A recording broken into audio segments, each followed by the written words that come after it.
Samantala, patuloy ang Department of Transportation sa pagsunod sa direktiba ni Pangulong Ferdinand R. Marcos Jr. para tiyakin ang kaligtasan ng mga Pilipinong babiyahe pauwi ng kanilang probinsya ngayong Semana Santa. Ang detalye sa report ni Bernard Ferrer ng PTV Manila. Mas piniling umuwi ng mas maaga ni Veronica at ng kanyang mga anak sa Romblon-Romblon para sa Semana Santa. Gusto nilang iwasan ang dagsa ng mga pasahero sa Puerto Batangas sa susunod na linggo. Kasi mahirap po sumakay pag malapit na talaga yung mahal na araw. Pahirapan na po yung pagkuha ng ticket. Tapos masiksikan na talaga siya. Ininspeksyon ngayong araw ni Department of Transportation Secretary Vince Dizon ng Puerto Batangas ang pinakamalaking pantalan sa buong bansa. Higit 8,000 pasaherong kapasidad ng naturang pantalan.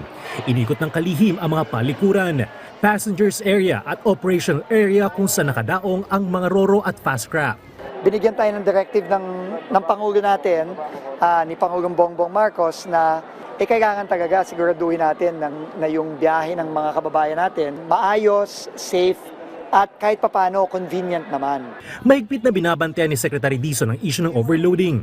Kaya naman nilagdaan niya ang isang joint memorandum circular sa pagitan ng Department of Transportation, Philippine Ports Authority, Maritime Industry Authority at Philippine Coast Guard upang masigurong ligtas at maayos ang biyahe ng mga pasahero. Ipatutupad ng PPA ngayong taon ang e-ticketing system gamit ang mga itatayong kios sa mga pantalan. Makakatulong din ng malaki yung e-ticketing natin para masigurado na hindi tayo nag-overload. 'Di ba? Kasi ngayon manual ang ticketing natin manual yung manifesto. Pero pag may e-ticketing na between Marina and PPA and Coast Guard, mamomonitor na nila. Inaasa ng pagdami ng mga pasahero sa Lunes at Martes, bagamat wala pang mga biyahe na fully booked sa ngayon. Aabot sa 1.73 milyong biyahero ang dadagsa sa mga pantalan ngayong Semana Santa.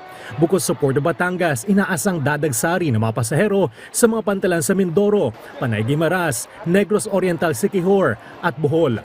Payo ng PPA, maglaan ng sapat na oras sa pagpunta sa pantalan para iwas abala.